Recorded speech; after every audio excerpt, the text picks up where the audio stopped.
game show. Yes, it does. And we'll just do a quick mic check. You guys hear this okay? See if the chat says anything.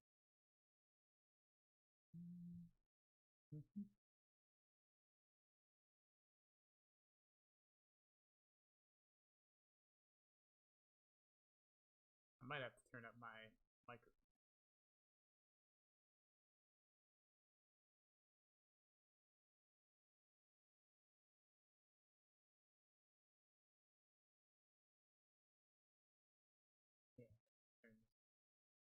Turn it up. I'm trying to figure out how to turn it up. Hold on.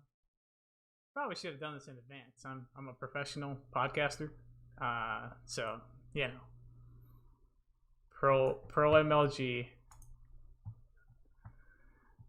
I had it at 30. Oh, now it's a little too low. There. This'll work. Cool. Thank you for letting me know that the mic wasn't working. So yeah, just a couple quick shout outs and then the announcement, and then we'll get pRoToCoL going here. So just not many shout outs. Actually, I just want to say thanks to Andy THPS for some feedback. He mentioned quite a few things that I will be implementing in the future. I just haven't had time, such as doing like bots, more streamlined questions. I am full screening, and I'm not keeping those animations up top anymore. Not everybody even watches the video, but for the ones that do, it can be annoying. I rewatched most of them, and it just doesn't look that good. So hopefully full screen with just the podcast date and the name of the guest will work. But it's still in progress, so it's still needs some fine-tuning. Definitely open for some more suggestions. So yeah, next week will be Mike TLT, and he'll be on at 8 p.m. Central Time, and that is on Saturday. Saturday? Yes. It's actually Sunday for him because he's in Australia. So, but anyways, so today's guest is pRoToCoL, who I remember for doing some really good solo videos throughout the years, and he also had a really good, a number of tutorials back in the day when video compression was very difficult to dial down. Like the bit rate had to be super fine-tuned basically, otherwise it would be too big and everybody would take forever to download it, and then they just wouldn't watch your videos. So he has a lot of good tutorials, a lot of good videos, and yeah, thanks for having the time to do this. I know you're busy. How often do you stream your the Minecraft? How often do you have to do that?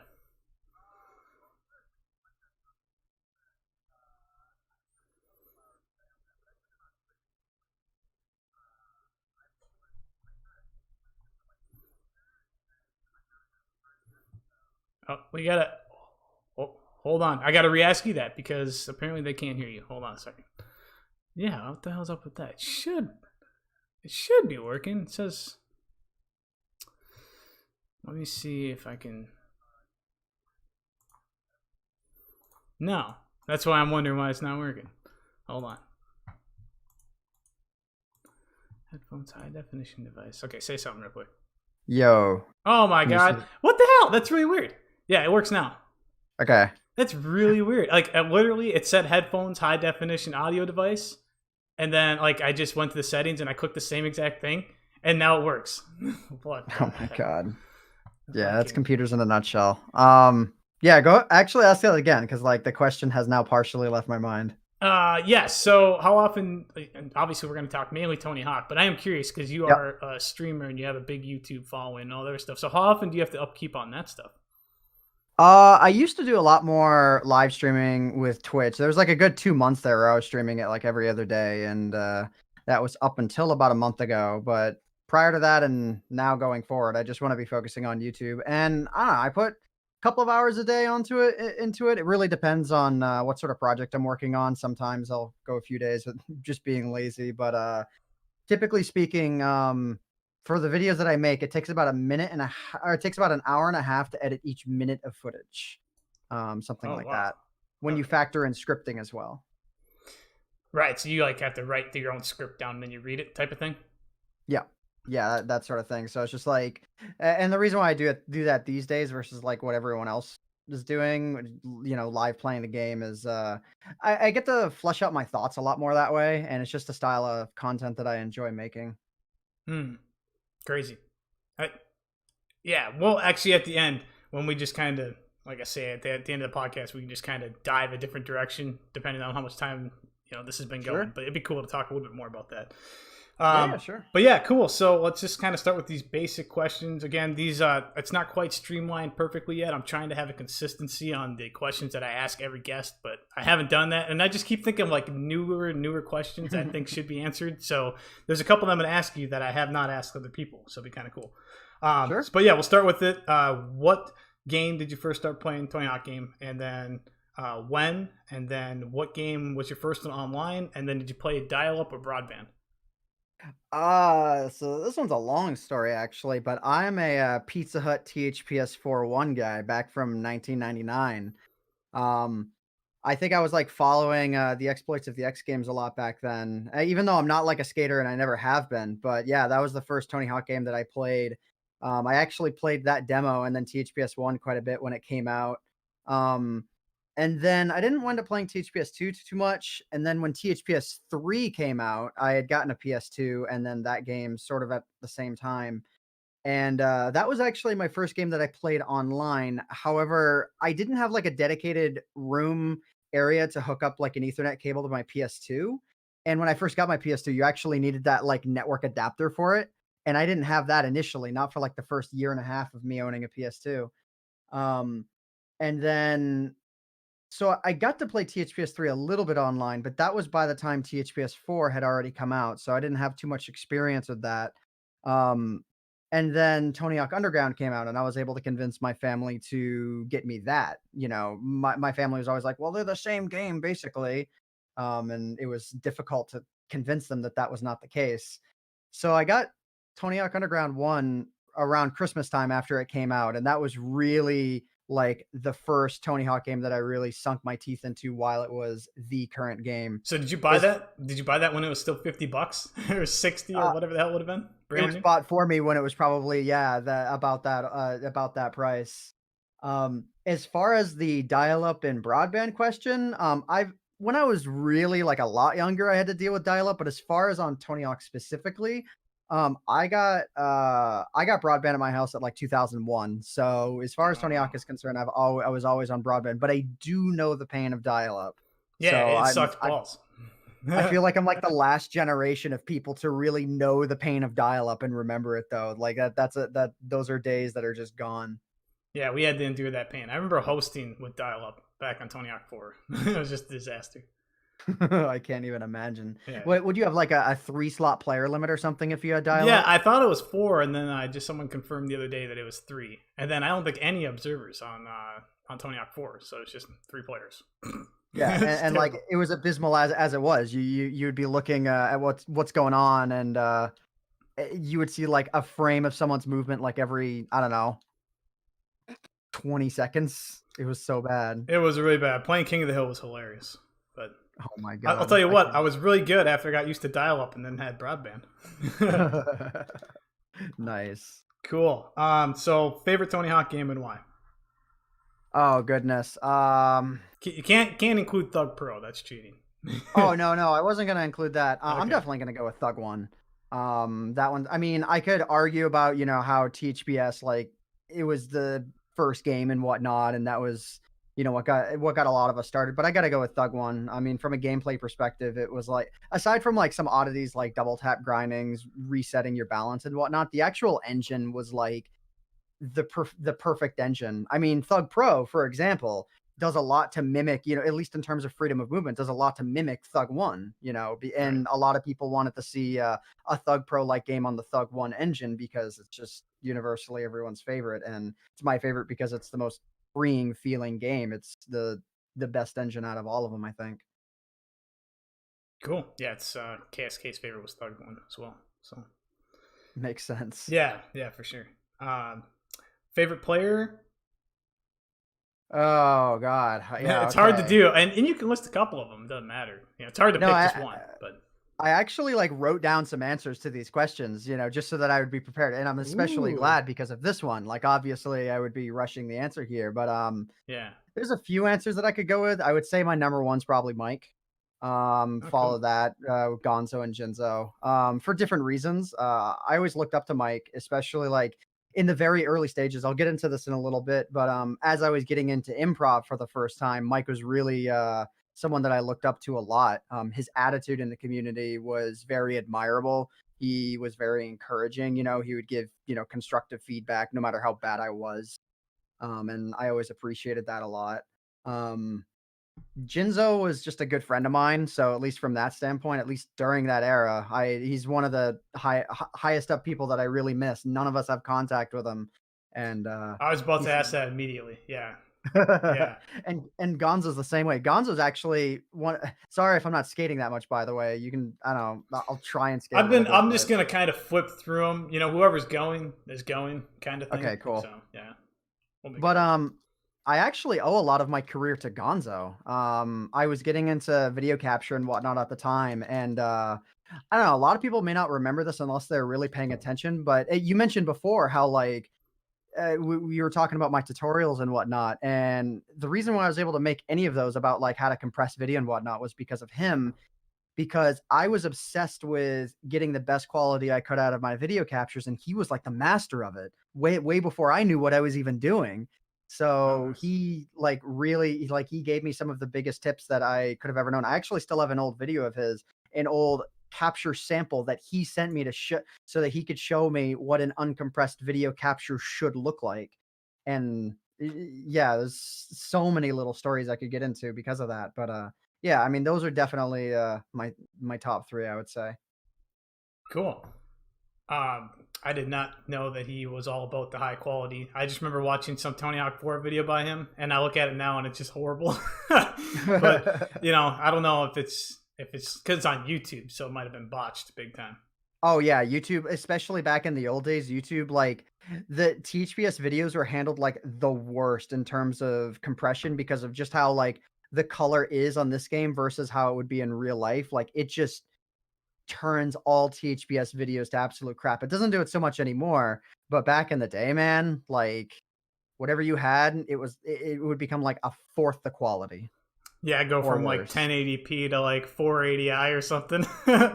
Yeah. Well, not even so much that, the bit rate would be so bad. So like Oh, you would, sure. you know, you like we would be working on like how to properly compress videos and whatnot with DivX or Xvid or whatever, even Windows Movie Maker. But then you'd upload it to YouTube and it would just look like, again, it would look like 1/4, no matter what, 1/4 the quality of whatever it was. So that's why all those old archived videos on YouTube look like garbage. But if you still have the original render, they look a lot better. Yeah, you know what's crazy is that we were uploading videos and stuff before YouTube was like even a thing. Like before, Right. because YouTube was like, oh wait, wasn't it? Pretty much. YouTube, well, it really started becoming popular in '06, but I mean, we were Oh, okay. doing, you know, THPS stuff like from, you know, 2001 and onwards. So, Yeah. yeah, back then we were like, for those of us, you know, who were old enough and working and whatnot, you know, you could buy your own FTP server space and whatnot. But for those of us who Yeah. weren't, we'd have to like go to friends or find these really sketchy free options to host our videos on. And that was like life back then. You know, if some of those FTP servers hadn't gone down, like the collection that so many of us would have would be so much greater than it is. If that makes sense. No, it does. Like Yeah, yeah, for yeah. sure. Yeah, I guess I didn't know YouTube went that old. We never really thought of uploading it there. I don't think till way later on. Now it's like the Right. go-to is like, hey, got a video, just upload on YouTube. Right. Like actually my first YouTube account is PTCH0T because of my clan hot at the time. And Wow. that was back in April of 2006. And Holy I didn't crap. upload all of my videos there, but like I definitely remember what that was like back in the old days. Right. Cool. Favorite video? Um Actually, I this want to do one two. I'm throwing you a curveball because I know I didn't write this oh, down. okay. But favorite video and then a favorite video series. Favorite video series? Yeah, you know, like I don't Oh know, goodness. TLTVs. There's THO TVs. There's the EX videos, the Doc videos, the Flow video. I don't know. I could probably go on for like Hmm. hours, but Oh goodness. Okay, well I've got an answer to one of these, and I guess while I'm answering, I'll try and figure out the answer to the other. My favorite actual video is the NDTHPS project. Um, yeah. and the reason why it shows that one is because of the impact that it had on me. There's so many other videos that, of course, are like infinitely better in skill, Mm. but when that video came out, versus plus when I like that was like right when I was getting into, the game in general. I don't even think I was getting into improv yet. But that video, like, it had the single biggest impact on me getting into the game. I actually remember I learned about pogo spins from that video specifically. Such a random detail to remember, but like I remember that being a thing and trying to figure that out and eventually figuring that out. And it was like because of that video, I mean, I think some of us who are really old school in the community might might feel the same way, but I kind of idolized him back then. I remember trying to land his Manhattan No Manual and Elysium's I think it's called Death or Glory Park because he had it in his video. So yeah, because of the impact, I'm gonna go with that one. Yeah, I tried to Favorite? replicate that stuff too, but not the Thug One thing. All the Tony Hawk 4 stuff. I was like, I want to try his line that he had because he had that shipyard line, and then like all the cool stuff from Tony Hawk 4 in there, and then the Death or Glory. But I didn't touch Thug. I was like, nah. Hmm. Oh But goodness, favorite video series. All right, I need to stop skating and think about this one. I mean, I could answer TLTV, but yeah, I feel like there's a different answer in there. I mean, TLTV really started coming out when like I mean, even if I wasn't all that good at it, I knew what I was doing with improv. I'm trying to think of one that may have been like more impactful, but I mean, there weren't really all that many that many series that came out. A lot of most releases were just single video releases. With yeah. again, with the exception of like Though TV or whatever. Um, I That think should make it easier. You got fewer options. Yeah, I mean, honestly, I'm actually gonna go with a different answer than that, though. I'm gonna go with TH Forever, because I remember, at least in the fourth video that was released for that, that was when the TH4 boost plant, or at least when I remember it really being shown off. And yeah, I'm actually gonna go with that one, TH Were Forever. you in? Did we ever get you in one of those? I can't remember now. Were you in the TH4 even? I No, I don't think I was ever in them, but I'm not sure how active I was in the community, or just I wasn't in the right place at the right time when those are being posted. Yeah, because like by the time the third and fourth one was made, we had a shitload of people in them. So I was just curious if you were one of them. All right, well, cool. Favorite level? uh I gave this one a lot of thought, and the answer is about as cliche as it gets, but it's Manhattan. Um, and the reason why is at least in terms of how balanced a level is, I think Manhattan is like it's the masterclass of all the levels. There's a reason why people got sick of it during the Thug Pro era just because of how overplayed it was, and it was overplayed because of how good it was. Yeah. And yeah, like, I tried to think of another personal favorite, but yeah, no, to me, Manhattan is the best level. There's some better levels that I'm better at, but in terms of a favorite, I gotta go with that one. Cliche, I know. Yeah, it works. I like Manhattan. I play it quite a bit. So plus you Yeah. have that. It doesn't help that it had that Andy's no manual line. That kind of like is one of the first things that pops into mind when I think of Manhattan. Still, so But when I think of Manhattan, I mean, there's some levels that are just not very balanced, right? There's some that are either too crowded or too open, or things just don't connect up in a intuitive and fluid way. I mean, there's a lot of intricacies about level design that I think a lot of people don't really think about. They don't give a lot of thought to, but maybe on a subconscious level, they fully understand it because, like, hey, you're playing a level and it's fluid or it's not. Like, there's a reason why Pro Skater is an awful level, and there's a reason why other levels are beloved by people. And again, that's why I think Manhattan is the best because it's just that balance. what do you think of Kona? Uh, People give me shit because that's my favorite level. What's your favorite I level? think Kona. honestly, I think in terms of balance, it's an all right level. I think it got a lot of bad rap back in the days because of how often you would just bounce randomly on the level. Right. I don't know if that's so much a problem on Thug Pro. Um, it's definitely an all right level. It's not the sort of level where, like, if someone, if there's a winner pick scenario on a server and someone picks Kona, I'm not going to be like mad that they chose that level or something. It's not too bad overall, honestly. Like, I think that one it's slightly underrated, but I think the better way to word it is that it gets a bad rap. Right. Cool. Favorite creative park? This one I gave a lot of thought to. There's a lot of options. Well, there's a lot of them out there. I'm Yeah. actually choosing a Thug Pro option for this one. Even though there are a lot of them out there. I mean, I even spent quite a bit of time on a couple of creative parks that I sadly don't have anymore. I don't think anyone has them. But I'm gonna go with Aaron's Coolville.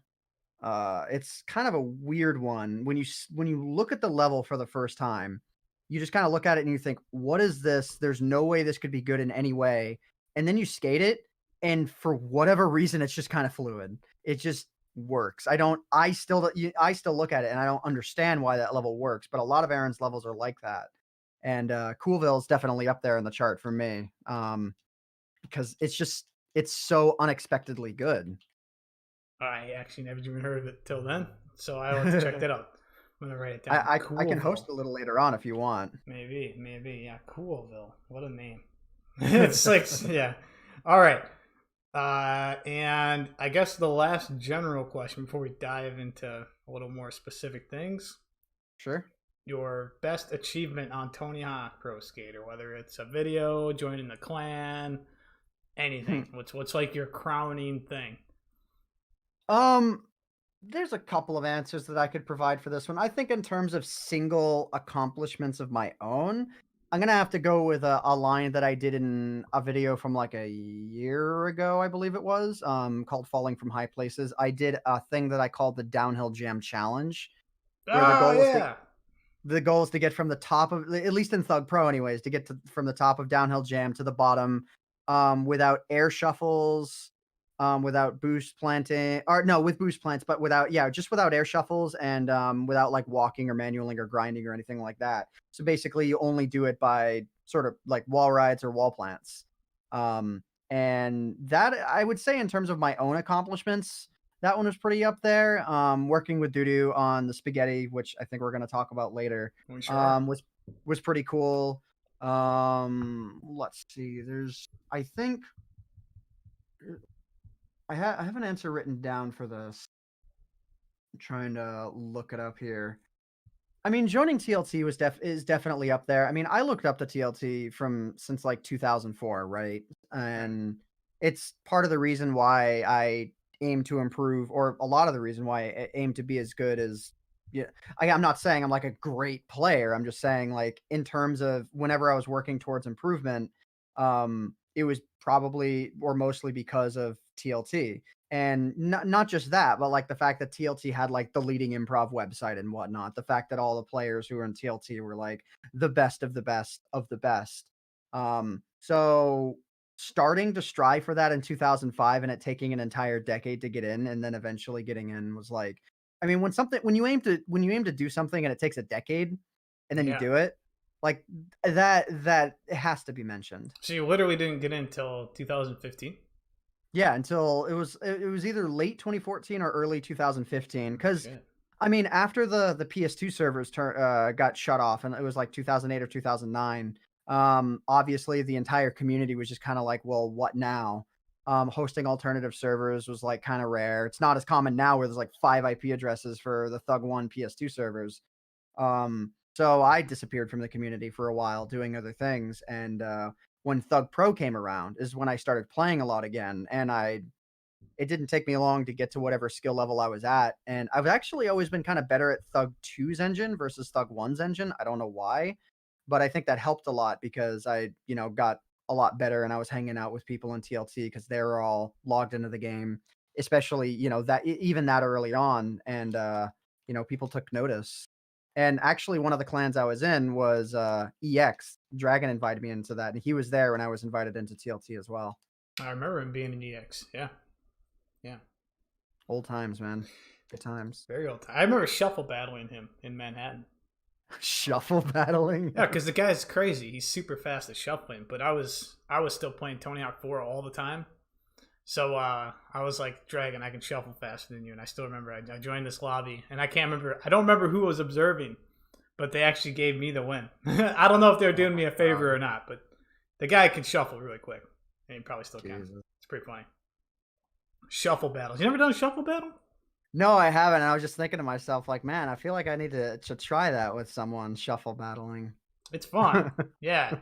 It's fun because you either do super well or you just do absolutely dog shit because you're just going to try too fast, you know? Hang on, let me try right here. So I because I claw grip while shuffling, I kind of can do it. Yeah, that's what I do too, yeah.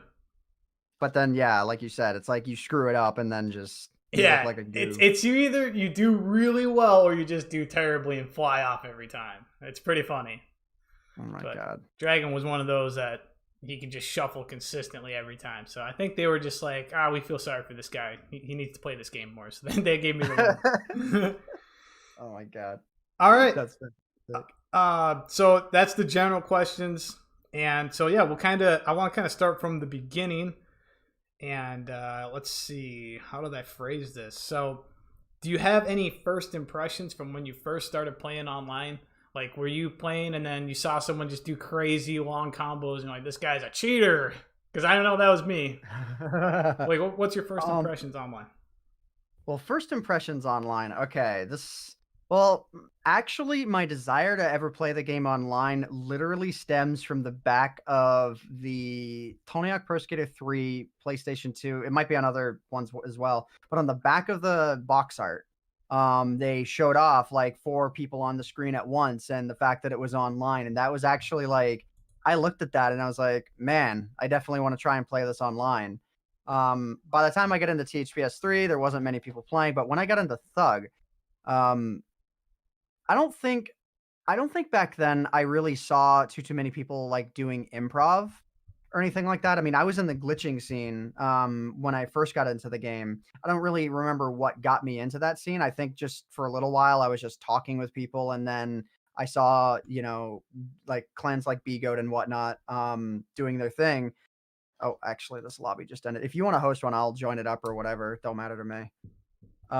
Yeah. But I remember hanging out. I remember, getting into the glitching scene and whatnot. My biggest memory of the game, though, was like what got me into improv and what you're talking about. Like, what was my impression like? I don't really remember having a specific impression, at least on this community, until a very specific event in June of 2004. When, for those who remember it, the lost levels in Tony Hawk Underground 1 were found.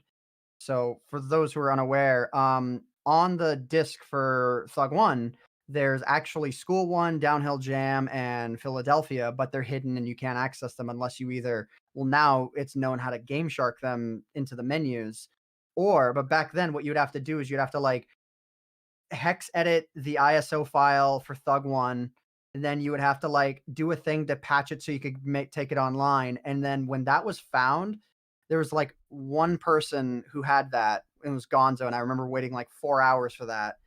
The reason why that left such an impression is because I got into the room for like 5 minutes, played, and that was what got me into the improv scene. And it was after that. I don't think I ever had an impression like these guys are cheating. I think I just like that was when I first started looking up to people, at least in the improv scene, and trying to improve my own skill.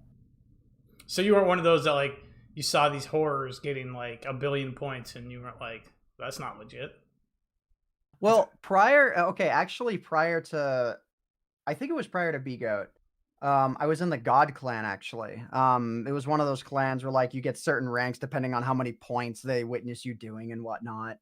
Okay. And I don't think it ever bothered me much because my first real experience with Tony Hawk Underground was, um, how do I word this? My first experience was like I witnessed being able to like do double tap grinds to reset your balance and whatnot. So I learned about that and learned about lines. I don't think in any scenario, I mean, this was literally 15 years ago. I could have just as easily had the initial thought like, hey, these guys are cheating, but I don't remember thinking that. I just Yeah. remember sort of striving for that level. So yeah, it was like being in that clan, then glitching clans, and then, discovering the improv scene. Cool. Yeah. So not too straightforward. Kind of makes it a little bit different. I know a lot of people that I've talked to, they always go for points like right off the bat, but they always have that thing where like, I saw this person get this many points, and I was like, there's no way. Yeah, no, my memories like definitely formed quite a bit differently. There's a few videos that I sent you. I don't know if you wound up downloading them, but I remember Okay, so I waited for 4 hours for that one lost levels thing. I think it was prior to ever getting into the room. I remember George popped out of the lobby, wrote the URL. I kid you not. I swear this is true. He wrote the URL into the lobby of whatever, like the lobby when you're waiting for a room or you just waiting for a room to open up or whatever. He typed in the URL for the video that I sent you, and I don't recall it ever being posted anywhere. I Oh, literally jeez. typed out that URL, downloaded it, and that was like the first time I got to see the Lost Levels filmed by anyone, which is just School One filmed by him. Um, and like, I mean, it left a monster impression on me. So that might have actually been one of the first times I ever saw any kind of improv at all. I don't think it was the first time, but like at least in terms of video form, it's one of the earliest like memories that I have. Cool. Was Yeah. that scenario? That would have Was been that epic. happening? That would have been pretty cool. Yeah. And, That, like, the fact that I was in the glitching scene at the time and then, like, seeing I don't know, I was always kind of intrigued by things you weren't really meant to do. So when these 3 levels show up that in the, you know, 9 months that the game had been out, nobody had ever seen in the game, it was, like, very intriguing. So, again, it was because of that that I got into this whole scene. that's like almost as epic as going to that Lost Island in GTA 3 where you used a tank to blast your way all the way to it. Oh You oh my know? god. Yeah, You yeah, remember that? exactly. That's like Yeah. almost one of those crazy epic moments in gaming that people are back. Oh, wow. Yeah. Did you think you'd be playing this for as long as you have? Ugh, I mean I guess no one really thinks that, but I mean, I deep think I down, had I think I had an idea that I would probably it was gonna be a long-term thing kinda early on. Not during the THPS1 days. During the THPS3 days, again, when I saw, the back of the box art and whatnot, I knew that playing games online was something that I would, probably something I was gonna be doing a lot. I don't think I really knew the extent to that until I don't know, I was like midway through being in B-Goat and whatnot, and I was playing the game, pretty much every day that I don't think I ever really thought about it, right? But I think I had an idea very early on. right? Cool. So you kind of touched on this a little bit because you were in the God Clan. I think you said you were in EX2 with Dragon at that time. He Uh, invited you, or did he not invite you in the EX? I can't remember now. I think he invited me. I remember I was communicating with him a lot during that era. That was actually way later though. I don't think I got invited to EX until it might have been 2008 or 2009. There was this clan that I think Alex started it. The All I Do Is Skate clan, the AIDS clan, Mm, which is to a degree still around today. right. Actually, someone in this room named AIDS. So there you go. I remember that clan, and then there was EX after that, but that was like well after like 2007, 2008. That was like right around the time the servers died off. The original servers died off when Neversoft shut them down. Yeah. Is but yeah, I mean, I have kind of a lengthy history with clans, but not too many of them. Yeah. So, like, what can you remember off the top of your head? What clans you've been in? You I can name remember them. I remember the God clan, like I mentioned. They had, I remember they had like a 10 million point rank, 20 million point, 40 million point. Aside from specific memories of that one, I don't really have any. Let me see. I wrote this down. Let me pull this up. Hang on. Yeah, and then since that's kind of based on the same question, if you could say like any of the leaders' names, or if you're talking to any of these old clan mates. Let's see. I found where again, I wanted to write all this down so in case I forgot, which I did forget, but now I have it written down, so there we go. Yeah.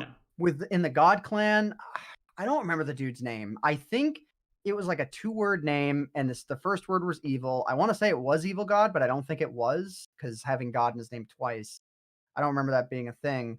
So I don't remember him. I remember the leader of B Goat was Wiz. And actually, I've got a lot of good memories from B-Goat. B-Goat's while Gonzo helped me get it, master my capture quality, B-Goat's the reason why I got into video making in the first place. So like at all. And I mean, I do that sort of stuff, video gameplay and whatnot as a job. But B-Goat's the reason why I got into it, period, was I remember it was specifically Rye Guy, was it made these videos titled B-Goat and Friends. And it was Oh just, yeah. just like a very typical skating type video, but made within the game. And to me, the idea of being able to use video games to sort of like, I guess, express yourself in that way was awesome. So I remember Wiz from B Goat. After that, I was in what is it? I have it written down here. I was in GFX. Don't really remember much about that. I remember briefly being in S3O, and Ortega was the clan leader of that. But after that, I think my first major clan was Hot. And My Oh, Rage cool. was the clan leader of that. And yeah, that's really where like, how do I even describe this? I definitely wasn't like an advanced player in the Tony Hawk series, nor did I think anyone really thought so.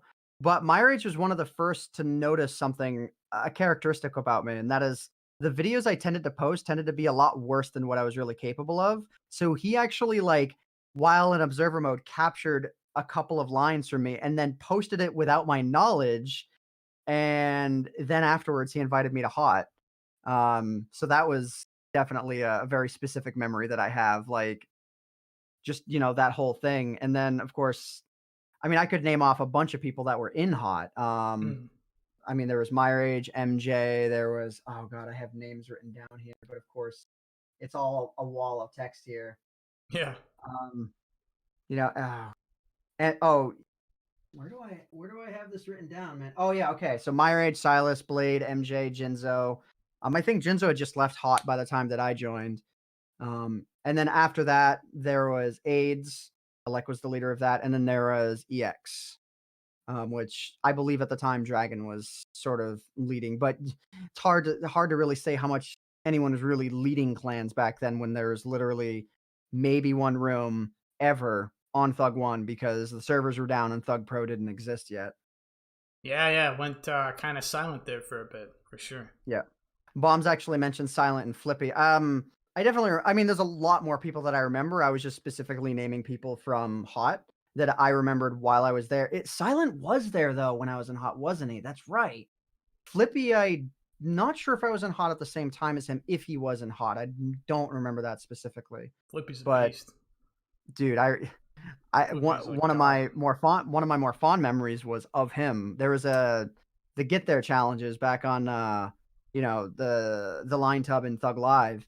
And like he busted out a no manual that like from just raw no manual standards was like god tier. And he did it during just a get there challenge. So you had like a week or less to ever get those done. So it's not like it's something he had very long to work on, and it was awesome. Yeah. So Yeah, yeah, I so that think that is the Flippy that was in Hot. Yeah, Bombs was saying. Yeah, there's a oh, Flippy that was okay. in THO as well. I remember that one. But yeah, the one that was on PC was really fucking good. Yeah, that's the one Yeah, that I'm thinking of yeah, was PC Flippy. yeah. He was crazy. So are you in contact with any of these people yet? Like, obviously, you're not in contact with Flippy or MJ or any of these or anybody I from could get Hot. in contact with MJ if I wanted to. I remember he made I think it was on the pinned Reddit post for Thug Pro on the THPS subreddit. He was either there, he made a comment. Um so like if I tried to get in contact with him there, I probably could. I think I spoke with Blade once. I know Myrage's email address, but I don't know if he still uses it. Silas, I don't have contact with. Silent, I do. Um, yeah, I mean, there's some that I still have contact with. Most people who I still have contact with, though, it's through Discord now. Yeah. But yeah, there's a few that I don't. Like I said, Jinzo and Gonzo, I don't have any contact with those guys. A lot of the people from the old days I don't have contact with. One guy that I do have contact with, who actually I only got in contact with him through Mike. This is a very old name, but Dyslexic I got in contact with, and he's actually in our TLT Discord because his son is a fan of my videos, and he was able to put two and two together that the very same guy was someone who he knew from the TLT days. And actually, I never talked with Dyslexic during the very old days, but it was kind of cool to catch up with someone so old school like that. But I don't talk with Mike too often, but I have direct contact with him. If I needed to bug him about anything, I totally could. And I'm actually really looking forward to seeing him on the show next week. Yeah, it's gonna be really cool. I don't even know where to begin with him. So Yeah, it's gonna be right? crazy. I've never actually talked to him. I'm surprised he even said yes, but it works for me. I'm not gonna complain Right. about it. No, like I will be sure. I mean, let's see. Yeah, it's good too because I'm going to TwitchCon in 2 weeks. So next Oh, week cool. I'll be able to watch. I'm super excited that I'm not going to be missing that. What you're going to TwitchCon? Is that for like just streamers that go there and they hang out, or what the hell is that? It's just yeah, it's the convention that Twitch puts on. I mean, there's no you can't really define it by anything other than it's a convention that Twitch puts on. So if you know what Okay. Twitch culture is like, then you probably have some ideas to what that convention would be like. But I decided to go this year because well, getting slightly off topic, but because of Yeah. my involvement on um like a major network of people called SMP Live. Because of my involvement with them and because I was streaming a lot more this year, I figured why not? I think it might be the only year I'm gonna go, but I figured I got to do it at least once, right? So yeah. Cool. Yeah. Interesting. Since we're still on the topic of clans, is there a favorite current clan, or is it TLT still just going to be your favorite current clan? I would Um, assume. Like, is there a clan that sticks out in terms of like skill or their videos or anything like that they're making? I think in terms of skill, I'm not gonna answer that question Yeah, just yeah, because, like, I feel like if I go and I mean, I could easily cop out and say TLT. I think in terms of like what is my favorite clan when you don't factor that in, it is still TLT. yeah. Just because it's like it's the same family of guys. It still has been forever. Even though like because life, is what it is, we don't play nearly as often as we used to when we were kids and whatnot, or when we were teenagers. Right. But I mean, we're all still in contact with each other. We're still, pretty tight knit. I think in 2 days we actually have a TLT night coming up, which is something we try to do to get a lot of us online at once. So if any Oh, of them cool. are watching, I that did there's a not know that. reminder. I actually forgot about it. Yeah. So what was I saying? Right. So yeah, I could say TLT in terms of like favorite clans that are not TLT because I figured it would be good to answer with that. I Yeah. probably got to go with EX right now. Partially because of my past with it, but also because like the people in there. I mean, again, I'm not making comments on anyone, but in terms of just how chill of a group of guys, pretty much everyone in EX is. Yeah, there's I some gotta go. chill mofos. That's for sure. I think Guy 2K kind of carries that a little bit though, but no, I mean I guess that's my answer. But yeah, in Yeah. terms of skill, uh, the game has evolved so much over the years that I couldn't really name one specific clan that is like the best in terms of skill because back in 2005, 2006 there's actually I mean there was a wide variety of skill. Now you could argue there still is today, but so many people are so good at the game, especially in their own way, Right. that each clan has, at least a few people that are absolutely top tier players. So I don't think I could, in terms of skill, I could name like a specific clan. Let's Um, go completely off the cuff. I didn't ask you this, but since we're talking about, sure. if you could create the ultimate clan with the current players, what would be some in there? What would be some of the people in that clan? Yeah, yeah, that are current. And I don't know how you're busy and Hmm. everything, but if you could just create the best clan, name like some people. Uh Or you don't have to. I don't care. I mean, no one's gonna take offense. I'm Well, no, just curious. I don't think it's proper for me to answer that for two reasons. One, Sure. because of that, but two, because I'm not I don't tend to be No I worries. don't tend to observe enough games. I don't tend to observe like deliberately observe enough people to really be able to judge the skill of specific players. Like for example, what's his name? It's it starts with a J. This is how out of touch I am. But there was Yeah. someone who got considered for I think it's Jens, yeah.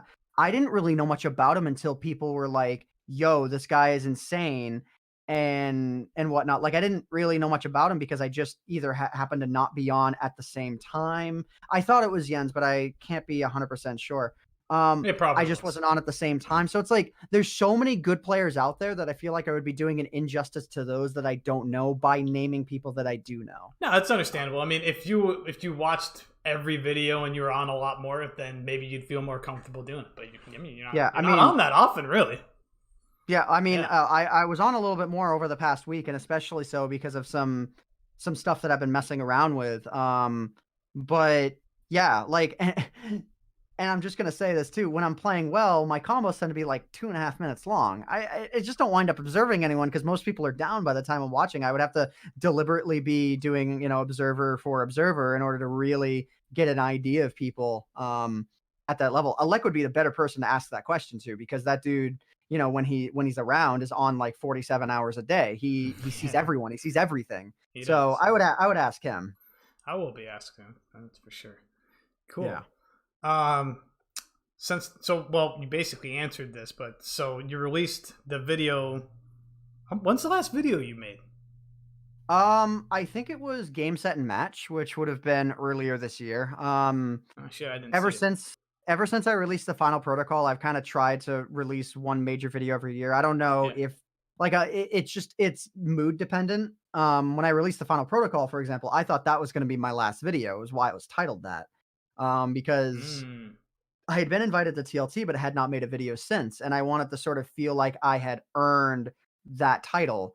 I don't feel like I got there with the final protocol. I feel like naturally I got good enough where I'm like, okay, I at least feel like I somewhat deserve this. But even that feeling, going from being invited to feeling like I was like, okay, I can kind of see myself being good enough, took like 2 years of just constant effort.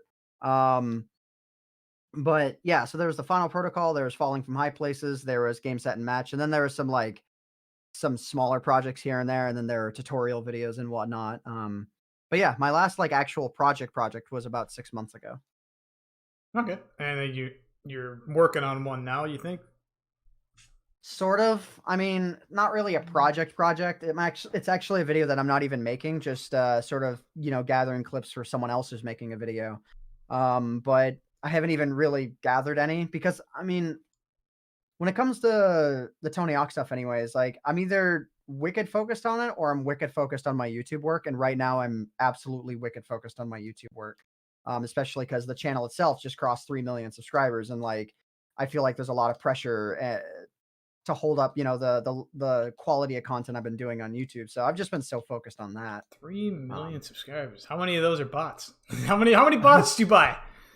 I didn't buy any, but Okay. in terms of how many like are inactive accounts, I would say like 70 to 80% of them, which actually isn't that Really? bad for Okay. super old channels. Like there's some channels out there that have like, a couple million subscribers, especially in the Minecraft scene, who like they do 10,000 views a video. Like their subscriber to people who watch ratio is like under a tenth of a percent. Holy crap! I did not know Yeah. that. Yeah. Yeah, or like under a percent. So like to be, in the 10 to 30 percentile range with some videos, pulling a good million or more. I'm definitely not complaining. No, yeah, still that's insane. Uh let's dive into that spaghetti war. So how did that work? So you and Dudu, who I'm actually having on in a couple weeks, Oh, you were nice. like in the same lobby and like what the hell? I mean, I saw the tutorial on how to do that, and I'm not even gonna bother trying. Like Ghost does So them and stuff, and like he even says they're a huge pain in the ass to do. So like, how do you spag find that? Like, spaghetti is the weirdest story. So I give full credit to Dudu for finding the initial thing in Thug Pro. I don't know how he discovered it. I'll let him tell his own story on that because I actually don't remember it. yeah, I just remember that like I don't remember how I got to discussing it with him, but I remember when we were discussing it. This is the weirdest thing. So he told me about the technique where if he did a series of things, it would cause a skater to freak out and then eventually spaghetti stretch. Yeah, they are a pain in the ass. I mean, at this point I can do them kind of, off the cuff. I don't know if there's a good spot to do them here. I might actually try and do it real quick. Um, is there a spot? I'm trying to find a spot here. Um, oh yeah, I guess I could kind of do I'll kind of try and do one here. Hang on. Actually, you mind if I try this real quick? no, not at all. All I'm just right, so happy maybe you're that. trying it because I'm All not even right, gonna so attempt it. you have to prep a teleplant and then okay, maybe I it'd be can't better even if I do did that. what, a teleplant? Yeah, I guess I haven't looked too much into doing it, but I just Well, a teleplant's easy. You just kind of hit the wall and like you hit walk, and if you hear the noise of you hitting the wall, yeah. then but like it was very close, then you're in a prep teleplant state. And then from there, you just kind of have to like, okay, well, there's a little bit late. I mean, my tutorial videos out there doing this crap live is a pain in the ass. Yeah, the tutorial video is actually really good, by the way. So, which it took me a couple takes to get that right. But so Dudu found the stretch thing. What he didn't know about was setting your custom restart would interrupt the stretch and cause a slingshot. That was something I figured out. But at the same time, I kid you not, these two discussions happened in tandem. Dudu, I don't know if it was Dudu found it or whoever found it. We found a video that was done on Thug1 Xbox. It was completely unrelated. Where someone did this. Hang on, let me actually show you the move here real quick. So where they sort of spammed this. Let me actually try and do this real quick because this I might be able to pull off live. Where if I do this just right, I will immediately black screen. You'll see something weird happen to my character if I get it. Come on. This isn't too hard, but of course when you're trying to do it live, come on. There it is. okay. Oh, my game crashed. Oh yeah, you really pissed it off. Flat out, it just crashed. I'll come back in. But if you do that in Thug1 Xbox, what happens is I don't know if you stretch, but something weird happens in that I think you set your custom restart point, and when you appear back in the level, the graphics are glitched, the sound is glitched. It basically causes like a full game corruption, but you can still skate around and whatnot. So I tried that in Thug1 PS2, and I kid you not, again, keep in mind, these discussions were completely separate, just occurring at the same time. And by absolute holy crap chance, doing that on Thug1 PS2 causes the same spaghetti phenomenon that occurs on Thug Pro. We didn't know that. I just happened to try that at the same time. And then I tried setting my custom restart point, and then from there, we were off to the races. But I got to give him full credit for initially finding the trick. Without that, I probably wouldn't have experimented with any of it. But right. Breaking games is kind of something that I do. I do it a lot in Minecraft, and I did it. It harks back to the Bigo days when I was just doing corner glitches and really simple stuff. And anytime a new major glitch was found, it was exciting. And even if like it's not useful in improv, I'm still excited to learn about anything in this game. I think anyone should. Well, anything new at this point is like crazy. Yeah, yeah, and there ridiculous. Is something new that will be appearing in a few weeks. Oh, by the way, I don't have the password. Password is 1. Just the number okay. 1. Yeah, there you go. Yeah, as soon as you left, I was like, I got to put something on there, otherwise, who knows? Someone's gonna jack your spot. Thanks a bunch. Yeah, I was kind of slow to getting on because, like, while I'm answering the questions, I'm like, I thought I would be able to do 2 things at once by actually playing. It's hard. Yeah, like I tried playing and talking, and I was like, fuck this. I just don't even try anymore. Or if I do, it's just not good. If I'm improvising what I'm saying and like there's no plan to what I'm talking about, I can kind of skate. It's like actually there's one of the tutorials of mine was just how to do improv, and like I was speaking the entire time I was filming that, and I wasn't like commentating it after the fact, and the combo I did was actually kind of good. Oh, so nice. But anyways, that's sort of off topic. But yeah, once setting your custom restart point with spaghetti was found, I messed around with it in Thug Plus. Thug Plus, I think it just like immediately the screen that you would see you would just see the skybox, and that's it. Thug1 PS2 does the actual spaghetti thing if you use that method. Thug2 PS2, I think almost immediately it almost immediately crashes the game. Wow. And then of course in Thug Pro it does what everyone's familiar with. So yeah, it's a very weird trick that it works so much different in every game. Yeah, so like if you do it in Thug1, does it just give you crazy frame stutters or something? Like just drop your frame rate, or what is it doing? In Thug1, if you do the normal type of spaghetti, it doesn't work because teleplant's not a thing. Like none of the Thug Pro methods work in any of the other games. But if you do the Thug Pro method doesn't work in any other game where you prep a teleplant, because teleplant's not in those games. At least I don't think so. Teleplant might be in one of them, but I'm not sure. But the other method that involves you spamming at a quarter pipe like this, that works in all of them. But they all have a different behavior. Again, in Thug1 PS2, it actually will stretch you away from the quarter pipe, and then in all the other ones, it for the most part will just kind of crash you, like it did with me. It immediately sent me to a black screen and then crashed me. So which is actually uncommon for it to crash that quickly. Like Yeah, that usually doesn't happen. crazy. Is there any other like techniques that aren't common that have just been lost that you could be like, hey, no one does this anymore, that you could just show real quick? Or is there anything that's like, Uh, I don't want you to show anything that's like brand new that's going to come on the video, but like, is there anything that just nobody's doing that's like, it'd be cool if they started doing it? I'm doing it right now, but it's not cool. The thing is, you couldn't really ever do it in improv. Back in the Yeah. day when there was like, okay, hang on. Being able to climb walls like this, that's about all that I've got that like nobody does Okay. is being able to do this. But like again, in like Thug One, it was a lot more useful, but it's well, not useful in improv. But as far as any like techniques that people don't do, I mean, people have got a good grasp on absolutely everything that helps with improv. As far as not improv is concerned, I can't really think of anything off the top of my head. Hmm. I'm trying to think though. Yeah, it's kind of a random thing, but just figured you know a lot of techniques. You've done a lot of tutorials, so I was just wondering, is there anything that's just real weird that that just isn't common? I would say the telly drop probably. It's not really it's not possible in many levels, but that's something I think at least that I don't see much of. But then again, I don't wind up watching a whole lot of videos that are released in the new video section. The idea of like showing up to the Discord and like looking at each individual channel to see what's going on is just takes a lot of time.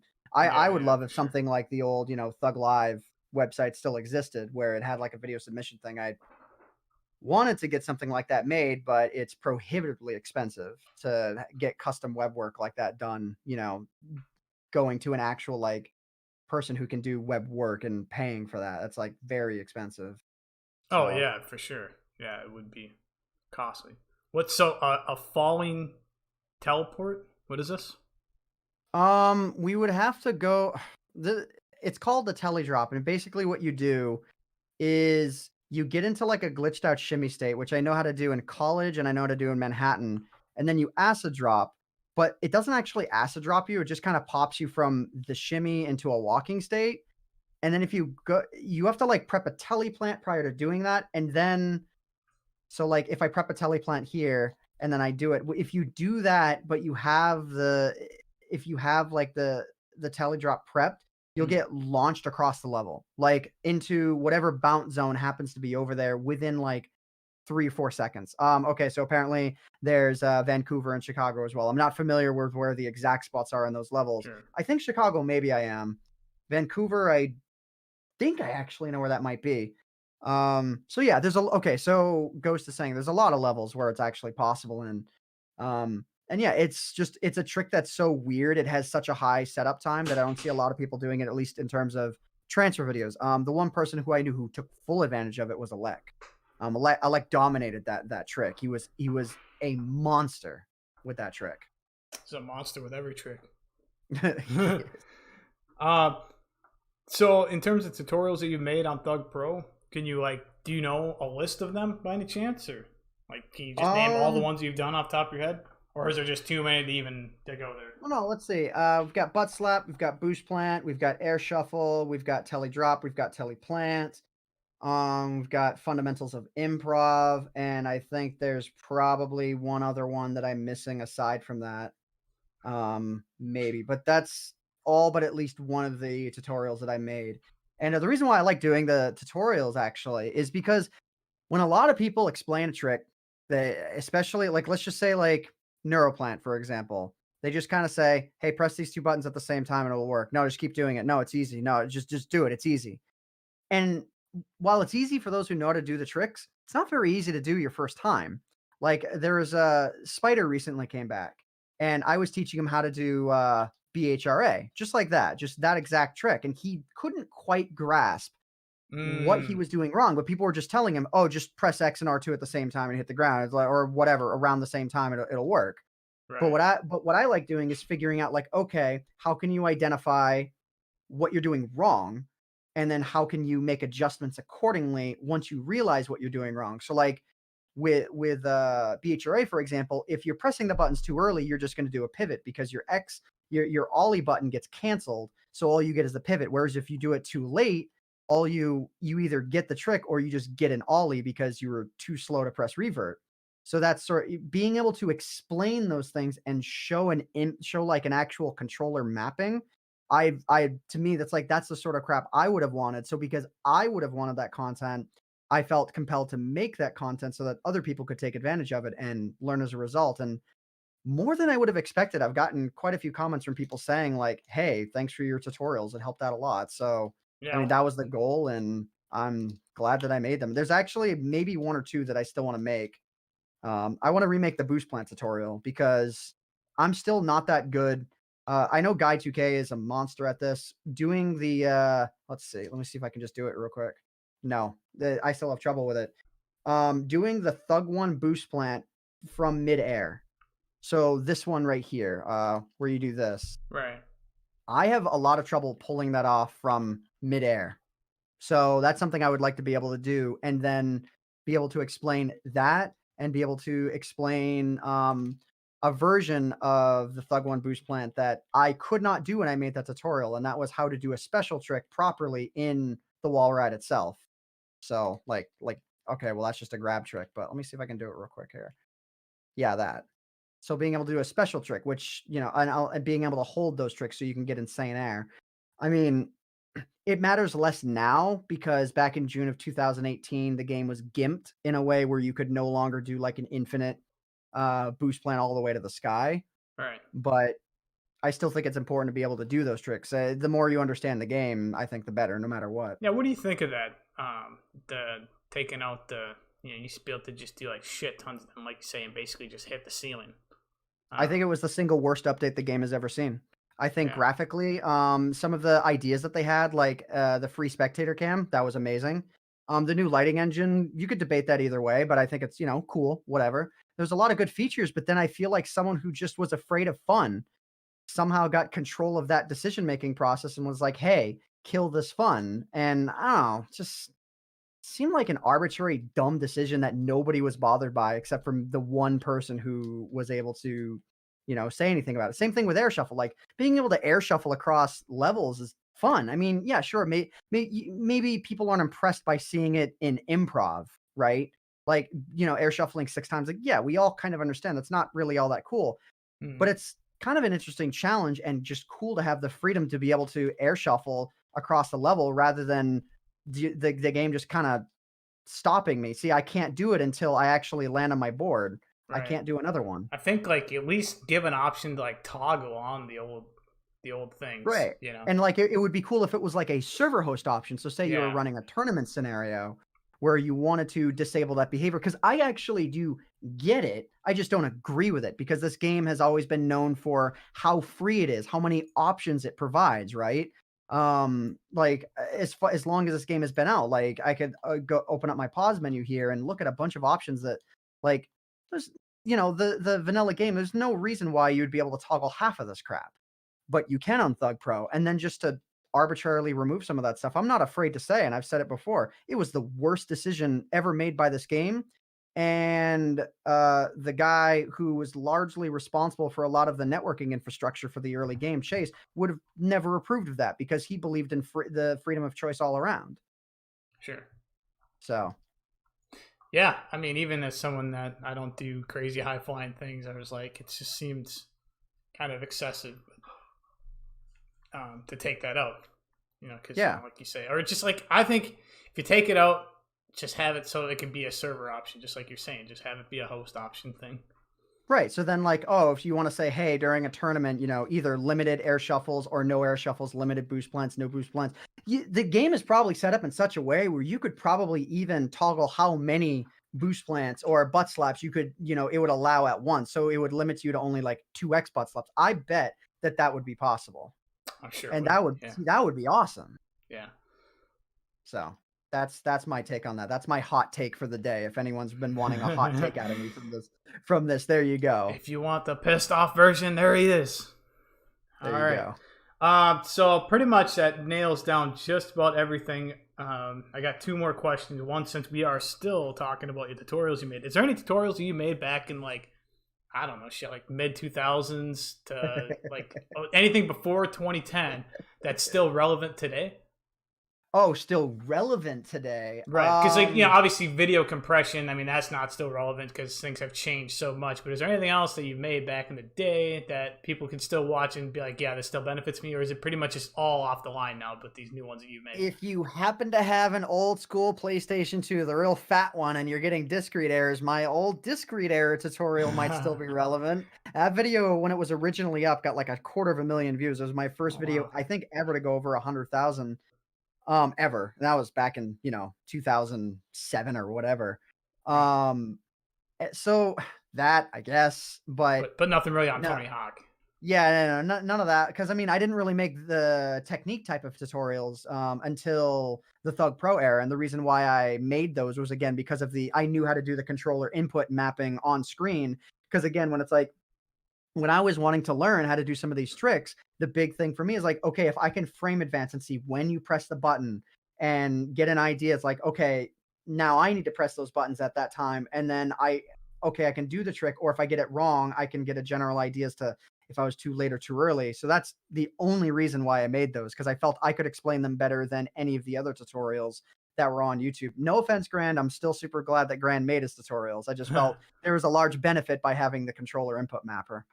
Yeah. On Plus, it screen. always helps to have two people do tutorials. I mean, it's two different people doing explanations. Maybe one's going to complement the other. You know. Right. Right. Yeah. So that PlayStation 2 disc error, was it the lens?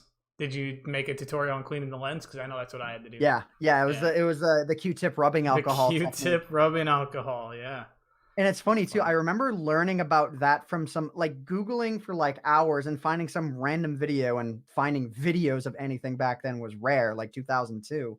Yeah, it was all images at best. Yeah, I couldn't for in a million years tell you, what website that I found that tutorial through, but it wasn't on YouTube, and it was, hard to find. And so again, because I wanted to share my knowledge, that's why I made a YouTube tutorial out of it, because I knew how prevalent YouTube was going to become. Even back then, I knew how big YouTube was going to become. Well, maybe not how big, but I knew that it was something everyone was going to be using. Well, it's good. You caught it at the right time for sure. Right. I mean, I've been doing, video making and whatnot for so many years. I feel like I kind of had a head start with the Tony Hawk stuff, because while I was a teenager and didn't have to worry about work and whatnot, I was, getting my skill for video making from the Tony Hawk series. And so by the time, I turned 21, I knew so much about it. And then this game called Minecraft came around, and that exploded in popularity. So I was getting into it. So like, I was so many random situations where I kind of had a leg up. And so that it's just kind of neat to think about. Right. So what's your streaming setup? Like your My, hardware and programs you use? my streaming setup is completely overkill, because I have overkill hardware. Because like, I mean, I've got like a Ryzen 1950X, 64 gigs of RAM, and a RTX 2080 Ti, and I have that for the video editing purpose, because video editing, like, it can take advantage of a processor like that. Video rendering can take advantage of a graphics card like that. So that's why I have that. I use OBS, and like I could show the setup, but like it would take me forever to explain my actual streaming setup. I do Okay. use OBS though. Yeah. For recording videos day to day. I record actually Thug Pro videos using NVIDIA Share, because I have a NVIDIA graphics card. I think AMD might have an equivalent now. I hope they do, anyways. Where it retroactively records the last 5 minutes of gameplay, and NVIDIA Share has no performance impact on Thug Pro, whereas OBS makes my game lag to total crap. Like, Really? just yeah, like Yeah. having OBS open, or having like the stream open. I actually have the stream open on my phone, muted, but I wanted to have it there anyways.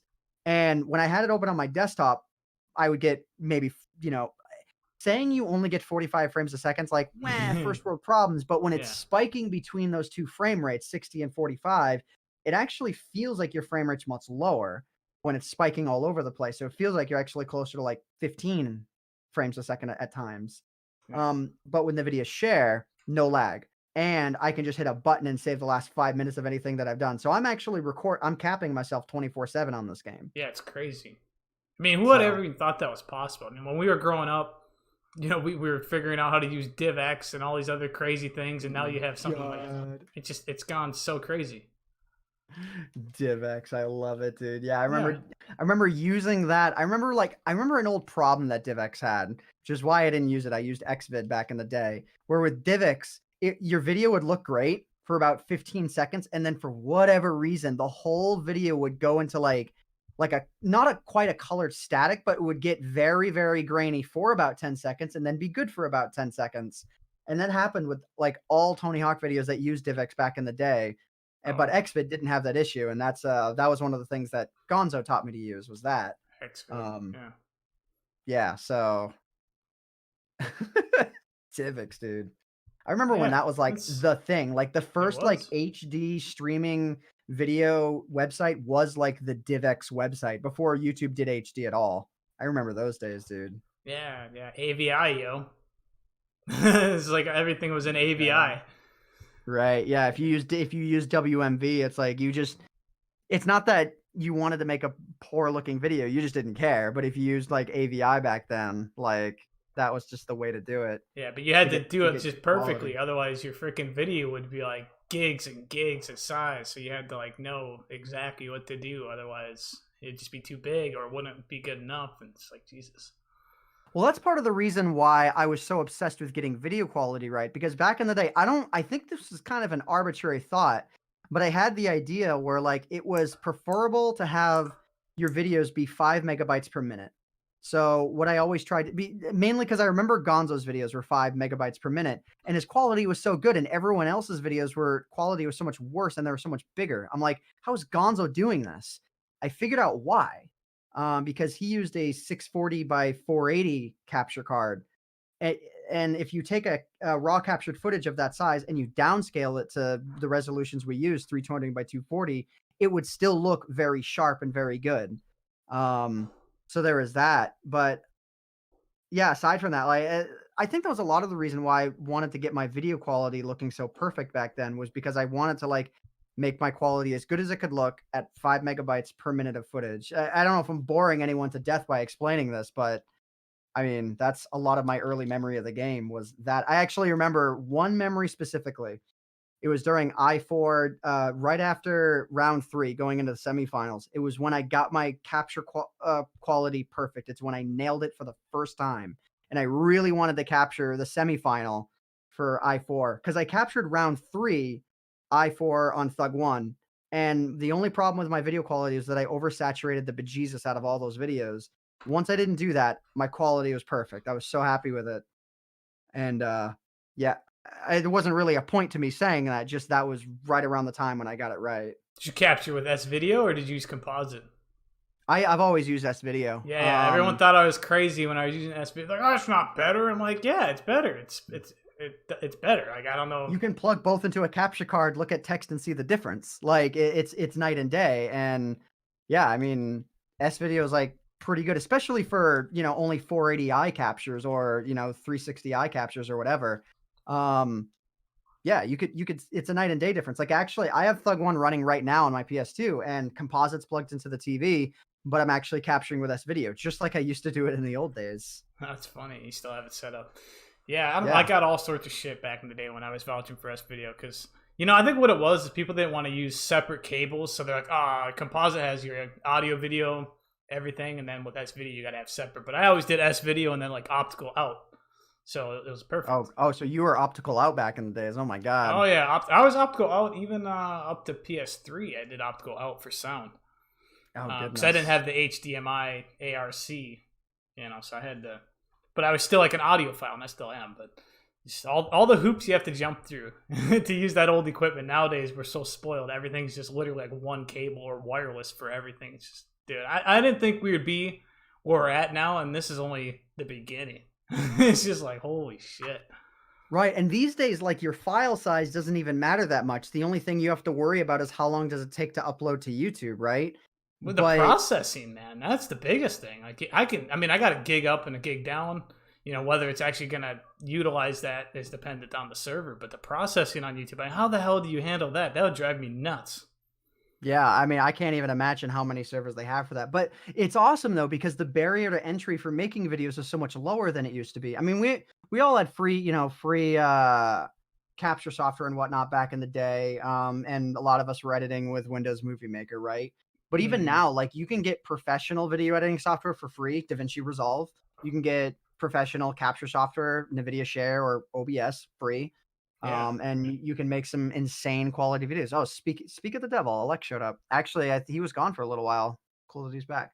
Um, but yeah, so back then we had to worry about all these little things because we were hosting our own videos. Now it's like like my new projects that are 10 minutes would have been 50 megabytes back in the day. Now they're like 1.5 gigabytes a piece because I just don't Right. I just want to render it at the best quality possible and put it on YouTube because sharing a YouTube link, like YouTube takes care of everything else for you. It's great. Yeah, That's it's so why true. YouTube got so big because it did that in an embedded video browser. I don't know how many people remember, but before YouTube existed, there was like a websites like Putfile where you needed like a Windows Media Player plugin, and that was kind of sketchy and it kind of worked, but YouTube was like one of the very first mainstream ones where it had an embedded video player. That was brand new in 2005. Yeah, I would definitely. I mean, it was a game changer for sure. Yeah, the game changer. Yeah, the game. I mean, it's definitely the biggest video. Is there any other, like, since you're a streamer and you know all about this shit? Is there any other site, like, other than Twitch and YouTube? Is there anything even close to the audience? I mean, To the audience, no, no, not even just nothing close. even compares. Because I feel like you guys are getting screwed in quite a few ways lately, in What do terms you of mean? like your ad revenue and stuff. Isn't all that stuff going down? Assuming your channel's not growing like substantially, even if you're just like the same channel size, your ad revenue is going down, isn't it?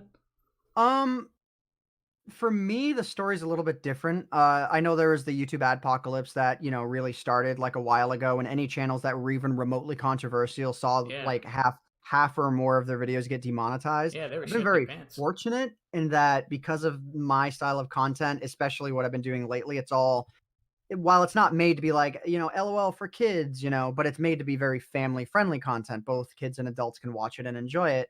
So I've been very fortunate to not get dinged in that regard. Hmm. Um, when it comes to how much like you make on YouTube and whatnot, that 100% depends on how many views you get per month, right? And it doesn't matter how many subs you have or comments or anything like that. It's just purely views per month. So if you're getting the same amount of views per month, um, then the amount you make, it'll be very low in the beginning of the year because the amount you make goes up as the year goes on and then it kind of resets after Christmas. So there's that, and year to year, yeah, the amount you make per view goes down a tiny little bit. I mean, have you Um, noticed it go down per view? Or you can't really tell because I mean your views have gone up so much that you really don't even. I mean, per view right now, I feel things are a little bit higher right now than they were at this time last year per view. really? So I Okay. think things are just sort of an ebb and flow, like they go up, they go down. There's spikes here and there, like the Super Bowl, there's a massive spike. There's a spike during all of quarter four because of Christmas, that sort of thing. There's a view spike during the summer because kids are off from school. Um, I mean, my videos. The thing is, though, my videos make less per view now because my videos are shorter than they used to be. Back Yeah. in 2015 and prior, all my videos were like 20, 30, 40 minutes long. Now they're barely cracking 10 minutes.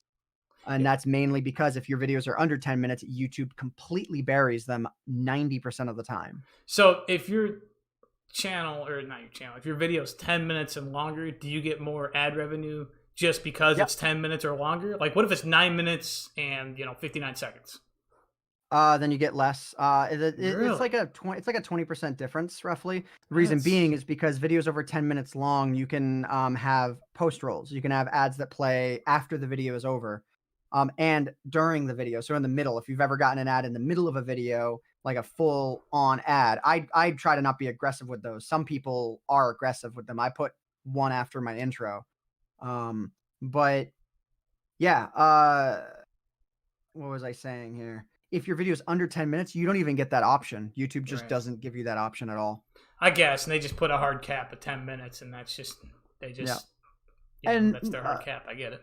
Ironhawk was asking, so I guess I don't want to sound confusing here. Videos under 10 minutes can have ads. They can have pre-roll ads, and they can have little tiny pop-up ads that show up on the player that everyone X's out of at light speed, right?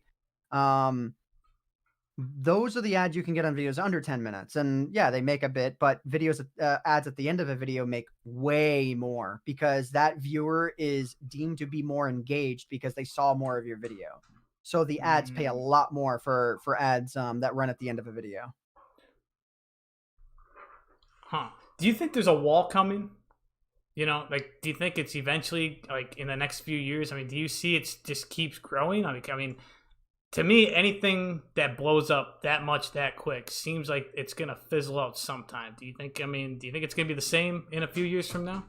With Minecraft or YouTube in general? YouTube in general. I don't know shit about Minecraft, so I don't know. That game drives me nuts. No. No. I mean, people back in the day, there was a lot of chatter about, oh, well, social media platforms only last for, 3 years because they were so new back then. But how Yeah. long has Twitter been around? How long has Facebook been around? How long has Google been around? I mean, you could say the same thing, like, by that logic, shouldn't there have been a new search engine that should have taken over by now? But nothing's come even close. Right. And YouTube's going to be the same way. I mean, it's a free platform to use. And so long as they never block freedom of expression, I mean, they may demonetize it at times if you're sort of an extremist on whatever topic you're talking about. But Right. as long as they don't remove that, if you're not being dangerous about what you're making, like breaking the law or whatever, right? Short Yeah. of that, as long as they never block that stuff, then yeah, no, I You don't should be in see the clear. YouTube ever. Yeah, I don't. I mean, I think the most vulnerable is probably Twitch. But even then, Twitch has the audience that's just insane that it would take a lot for another platform to be able to take over. Yeah. Yeah. I mean, they're almost like that too big to fail type thing going on. They're huge.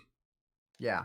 Would you ever go to a different platform? Like, do you have any sort of sponsors that just keep you on one platform? Like, what if you could make? And it's not just about the money, but when it comes to it, I mean, you want to make a decent amount of money. So, would you ever has anyone ever reached out and said, "Hey, we'll pay you this amount, but you got to be on our platform exclusively"? Gotten that offer before. I Yeah. turned it down. I turned it down though because I wasn't streaming at the time, and I'm still kind of glad I didn't accept it because as much as I might disagree with Twitch on an administrative level, Mm. the community on Twitch is like person for person. Even though it can be a bit crazy, it's light years ahead of any other service. Way better than YouTube, better than Mixer, better than any other service out there. The type of people on Twitch is just they're just a pleasure to talk with. Y yeah, I mean, I considered going to Mixer for a little bit, but the audience just isn't there, It's just So so small. But I wonder if you got in early, if that's going to pay off. Like, do you think Mixer's going to take off? Now they have what's his nuts uh, in there. What's his face just went there. Ninja, Yeah, I mean no, that's like millions of views right there, isn't it? it sort of was, and then he went from 80,000 viewers on his first stream to he's doing 10,000 now on his streams. The problem Oh, is that there's not a critical mass of streamers there to bring in tons and tons of viewers. Ninja's viewers are very isolated. They're people who view Ninja largely only view Ninja or people almost exactly like him, like when Tim the Tatman is playing Fortnite, they might watch him. People like that. But if variety streamers started moving over to Mixer, that side of the community, then maybe we might be looking at a shift in the status quo.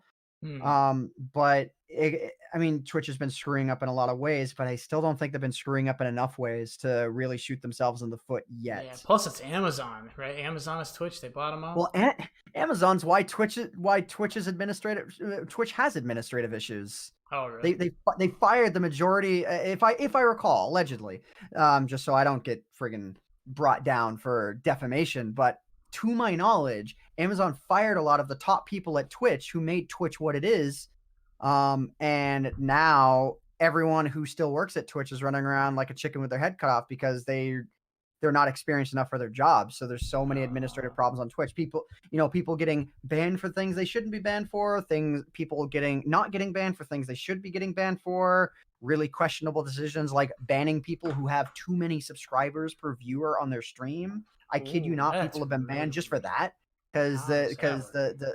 and like Twitch directly accuses the viewer or the streamer of fraud Like, come on, guys. Holy shit. You know, like it's such an unprofessional setting. You would think, man, Amazon, I mean, they're not stupid. You would think that they would have done done better. It's just weird, you know? Because Yeah, like I they're mean, pulling off Amazon super well. So like when they bought them out, I was like, hey, that's crazy. It's gonna be great. But yeah, like I've seen those things come up, and well, there's not as many people really paying. You know, you hear some boycotts about Amazon, but it's not the same service. no, Amazon bought into something that they were not experienced in, which was managing an online community, and they made the wrong choice. Unlike Microsoft, they made the wrong choice and stuck their nose in it and took control of it. At least from what I saw. Whereas when Microsoft bought Mixer and when Microsoft bought Mojang, the company that makes Minecraft, they basically allowed them to operate as is, and so long as the platform still did good, or in Minecraft's case, as long as it did good, they were going to stick their nose in it. yeah, like it just seems stupid. Like as a business person, if I buy a business and I want to be just like most businesses, like 5 years return on investment. If I buy a Right. business and I want to be hands off, I want that thing to be ran. Not by me, I want it to be ran by the people that are doing it because it's been around for so long. They're doing something right. So it's just, yeah, it's really stupid. Yeah. It's So, bizarre. and I mean, I could be way off base there, but I remember, a lot of people were worried about the Amazon acquisition. Things were kind of quiet for a little bit, and then a lot of really bad things started showing up in relation to Twitch. Like, Hmm. if you want an example of a company that did it right, I mean, for those who were around back then, they may say this is a questionable call, but where would YouTube be without Google? Well, sure. Would like YouTube was hemorrhaging money, it still kind of is. Would YouTube have lasted if they didn't get someone like Google to buy them out, or if a worse company had bought them out and ran them into the ground? I wonder though if they would have just kept the same thing they were doing. I think they'd still be okay. Well, in terms of functionality, yes, but Functionality. they were hemorrhaging money, and they didn't have the money to sustain themselves. So Oh, so I thought they were making money. Oh, I guess I no, didn't know that. Twitch during its entire lifespan has No, but pretty much been YouTube. a profit loss. YouTube. Yeah, or YouTube, yes. Yeah. Okay. What did I say? You said Twitch. That's fine. Oh I yeah, my figured you meant bad. YouTube, but I just wanted to confirm. Yeah. Yeah, so I didn't know that. Yeah. And yeah, it makes sense too, because like, how do you pay all these people all this money just off the advertisement to sustain all that stuff? Like, it's got to be a loss for them even to this day, then, right? Is that what you're saying? Like, they're Yeah. still losing money I off that. They have I to think be. YouTube is less of a loss though because of YouTube Premium. YouTube Premium closed that gap a lot for them. Oh yeah. So Yeah. people paying money to not have ads and stuff. That's what that is, right? Right, not Yeah. have ads. You get access to Google's entire music library, You which know, is like an enormous. $5 a month or some shit. Or is it YouTube 10? Premium, I think, is 10, 10. Yeah. maybe 12 now. I'm not sure, but I pay for it just because it's convenient for me. I don't need to run ad block on YouTube and feel guilty about my life, right? It's like, oh, Yeah. I'm a YouTuber because I try to not use ad block, but when websites are aggressive, I'll ad block that stuff in a second. I wish there was a totally off topic, but I wish there was an ad blocker that it would ad block the malware type stuff by default, the really aggressive stuff, but it would allow everything else unless you blocked it. So it would basically whitelist every site. So if like websites were not aggressive about their ads, you could let them play or let them show Mm. up. But if they were aggressive, you could block them because Or if there's there's just too freaking many, like right, everywhere. I mean, that's excessive. but there's some websites that just kind of like tuck an ad away into the corner. And if you could Right. imagine every single person who uses ad block not ad blocking that ad, that website would make a lot more money and they're not shoving ads in people's faces. It's those who overdo it that ruin it for everyone else. Yeah. Or have some Yeah. sort of like pay as you go system. Like just have like $5 in this wallet and that Yeah. supports these websites. Every time you go, they get like a penny or something. Even that By the little way, type of shit would be cool. I know Ghost is watching. Ghost, can you show me where the shimmy spot is in this level? I thought you said there was one here. If you can show me where it is, and that's a cool spot, by the way. But if you know where that is, because a few people wanted me to show Telly Drop. It's not too hard of a trick, but anyways, continue.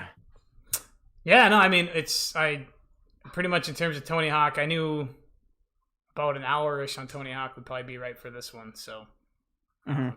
we spent about 20 to 30 minutes just kind of swinging the shit on this type of stuff. I really don't have much else. I mean, in terms of Tony Hawk stuff, I think we're pretty much in the clear. I mean, unless there's something else you want to add. I mean, what could I add that hasn't already been said? Yeah, you say a lot. Like, it doesn't take long to say a lot. You know? Right. I mean, yeah, and I do this whole talking thing for a living, so it's like, okay, actually, he showed me where the spot is.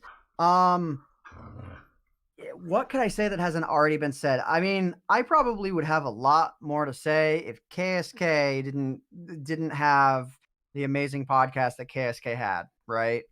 So, what could I say that hasn't already been said? How did I get the name PTC? It's actually a good one. I wrote that down. Yeah, we did. How did we not talk about that? You know what? Weird. Yeah, actually, you know what? It literally, let me see. I need to literally hit the search.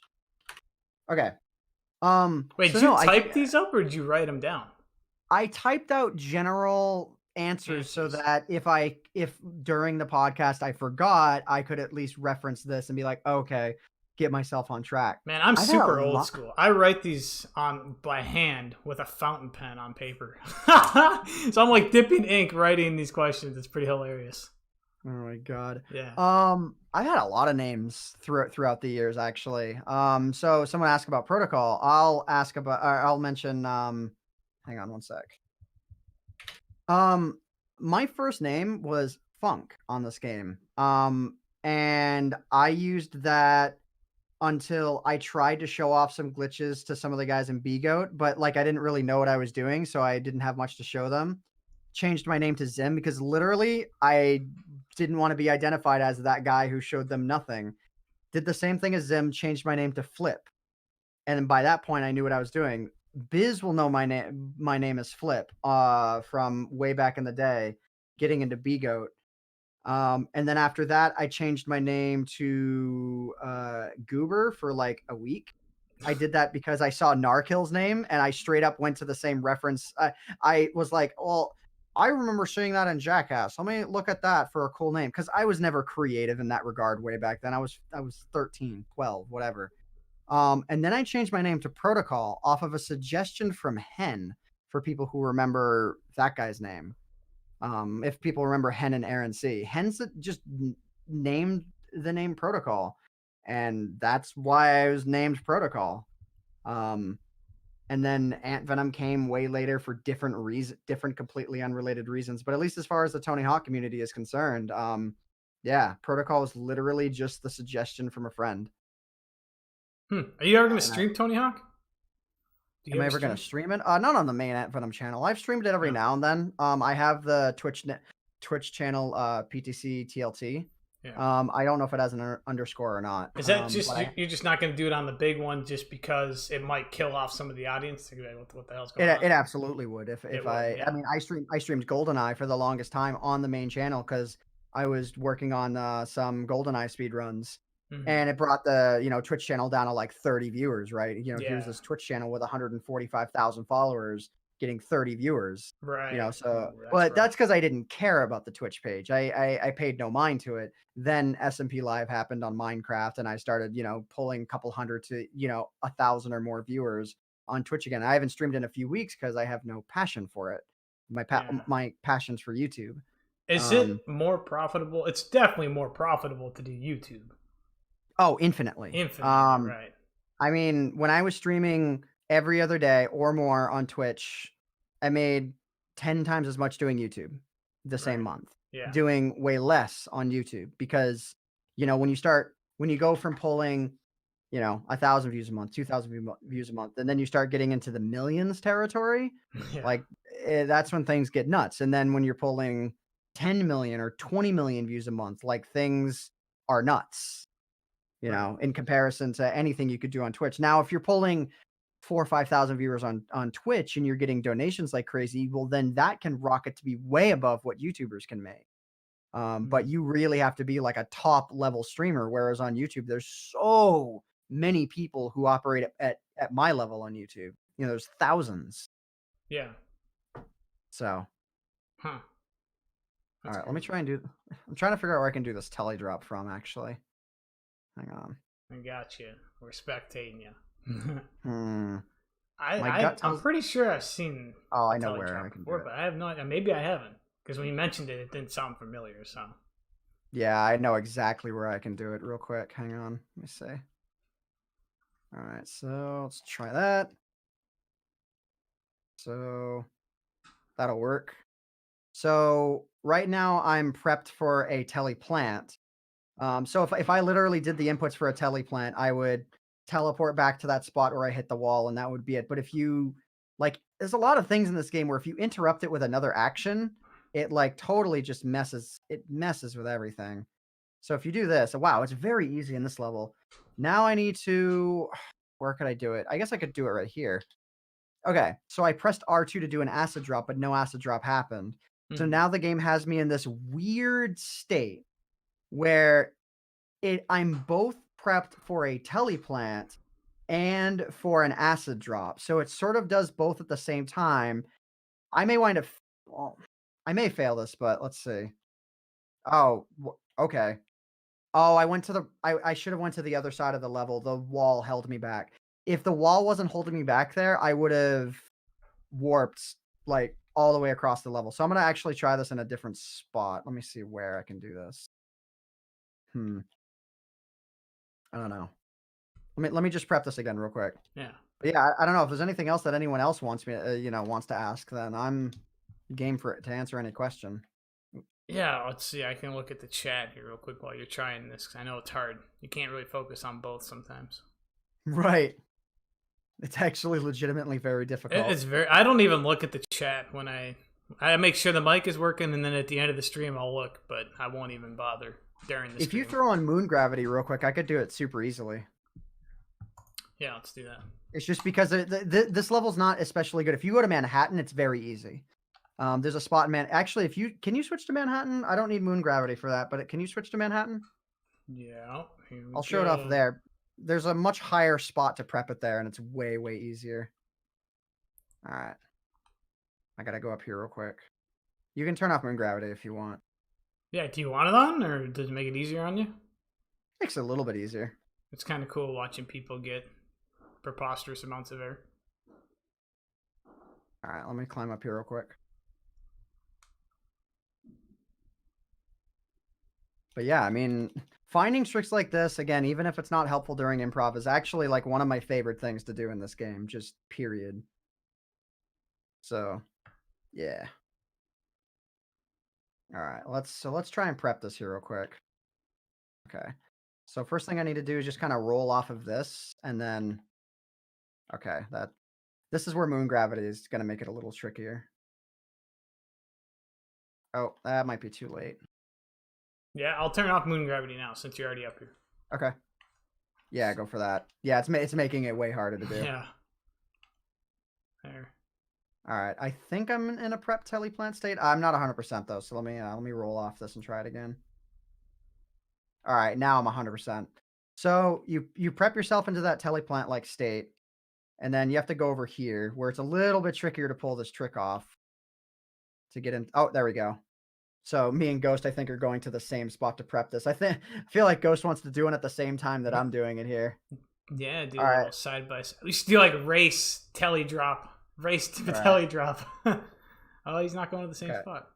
Oh. Okay. Well, Wait, did I'm it on just more. end for you? No. So by No. pressing R2, well, you press R2, and actually, I'm not 100% if this will work because it felt Okay. like that happened late, It but I'm not looked really 100%. weird. I don't know. Okay. Well, if it works, so now this trick almost I feel like shares similar mechanics to spaghetti. It's like I'm marked to teleplant in one place, but the game wants to move me somewhere else. Right. So when I do this and I hit the out of bounds, really, that ruins the whole trick. Now you know how Nice. it feels to record one of these tutorials live. Yeah. That actually did happen to me while recording my teledrop tutorial. All right, let's try this one more time so I don't overly bore everybody. Okay. I'm holding X right now. I didn't mean to do that. I need to not let go of it. Otherwise, I kill the trick. Uh-oh. Let's hope this works.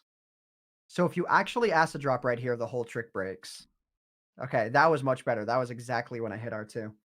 So when I go back and I do a teleplant, it's gonna slingshot me to the other side of the level because again, I have both like when you acid drop, but it doesn't acid drop, the game sort of like is like queuing it. So you're queued for both a teleplant and an acid drop. So then when I do this, this should definitely work. Yeah, there we go. Okay.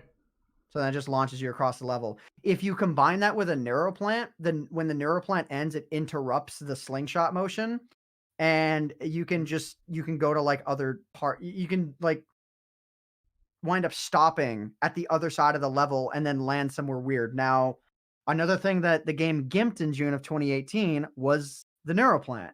That got gimped for some reason.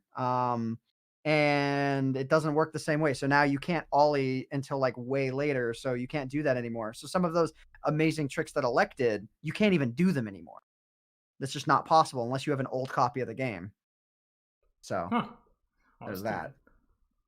Yeah, tech toggle, dude. That would be an amazing Tech feature. toggle. Yeah, there you go. Yeah. But anyways, so yeah, that's Teledrop. And I mean, Cool. for any of the other tutorials, like I've got them up on YouTube, and they're way better at explaining them than I could ever do live. Well, yeah, for sure. I do gotta say though, it's interesting how much shorter this podcast was versus the other ones. I mean, I don't know. Again, I think KSK like got through so many points that just Yeah, I have no need to go it's through them. hard to It's do. I chill mean, though. that was almost 2.5 hours, but the first one was under an hour. And initially, I only wanted them to be 15 minutes to 30 minutes. So I mean, it's entirely. I mean, this is way different than it was supposed to be. But no, I mean, an hour. It's been like an hour and 45 minutes basically. Yeah. I mean, that's about right. So Yeah, and yeah, like I shouted out Grand tutorials earlier. He definitely did this stuff before I did. The reason why I did it is because I felt there was usefulness for the controller input display. Dude, it was awesome though. It was a lot of fun. Yeah, it's fun doing them. And everyone is so different, man. It's just because I hadn't talked to you. I think I talked to you maybe once or twice in like NFA open Discord chat, but that was it. So I was like, I don't even know what this. I didn't watch your Minecraft videos or anything. So I didn't even know what you sounded like. So it's always fun. Yeah, it's always fun. And in the future, I want to get some people back on. So maybe even get you back on. Maybe if you discover something new, we can always talk about that too. Sounds like you might have something in the works, huh? Yeah, there's something brand new in the works right now. It's not my trick. Yeah. I know how to do it. I could do it right now in 5 seconds, but it's not my trick. So I don't want to go spoiling it because said person has asked me to not spoil exactly how to do this to a large audience or to the community at large. Because he's working on a video that I believe it will be coming out within the next month or two. And then beyond that, he's like, then make a tutorial for it. But it won't be useful during improv, I don't think. It might be, but not in typical improv, not in the same way like BHRA is and plant is and whatnot. It would be something someone might use like once a week. Yeah.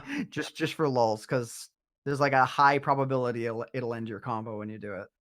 Oh, cool. That'd be cool to see that. Yep. All right. Well, I'll spoil something about it. Okay. There's a glitch that 1 or 2 people used to do back in the day. It was always done by accident that nobody could ever explain. It explains that glitch. I have no idea what that is. Maybe some people will. It's meant to be very vague, but there was something that used to be like would occur to some people, would normally crash their game. It totally explains why that happened now. So I'm looking forward. That's why I'm so looking forward to this person having their video out. And if they take too long, then maybe I'll spoil the surprise. But they're actively working on a video, so as long as they're doing that, I'm not gonna be that guy. Well, yeah. Speaking of videos, hopefully we're gonna do this SMG video. I'm trying to drop it tomorrow, but oh snap! We'll see. Yeah, did you see the first one? Not. I may have. Link it up to me after the podcast is done, because again, it's like I don't wind up checking on that channel too much. The NFA Discord, I don't wind up checking on too much just because it takes it's not that it's too time consuming, but my priorities are on other things. It's like I said before, it's the same reason why I don't play that often, because like many of us, like we're not teenagers anymore. There's full-time efforts that we're focusing on elsewhere, and that's the case for me. It's why I'm not on as much as I would like to be. Well, yeah, I'll link you to it. Otherwise, you can watch them back to back tomorrow because they kind of go in conjunction with each other. So, but you need to set aside about 40 minutes to watch them both back to back. So I don't know. Yeah, But, I'll have to be sure to do that. all right, well, cool. Let's get you back on sometime, maybe next year, because like I got pretty much booked up for the next month and a half, and then of course we want to have new people keep coming on. But I mean, it'd be cool to get people back on another time in the future because things will change. Cool. You know, things always change. No, I'm super looking forward to. I mean, next week you said you got Mike on, and I'm enormously looking forward to that. I'm curious to see what he's got to say that I'm not aware of. So that'd be awesome. Yeah, I didn't realize Biz did. He modded this. What the heck was it called? This skater. It came from Tony Hawk's Pro Skater 2. It was like Skate Heaven 2X or something like that. We used it in the video, so I did not know you made that. So thank you for making that. That is awesome. But all right, we're gonna end this here. So thanks everybody for watching, and thanks again for coming on, man. It was great. So yeah, no problem. all right, take care.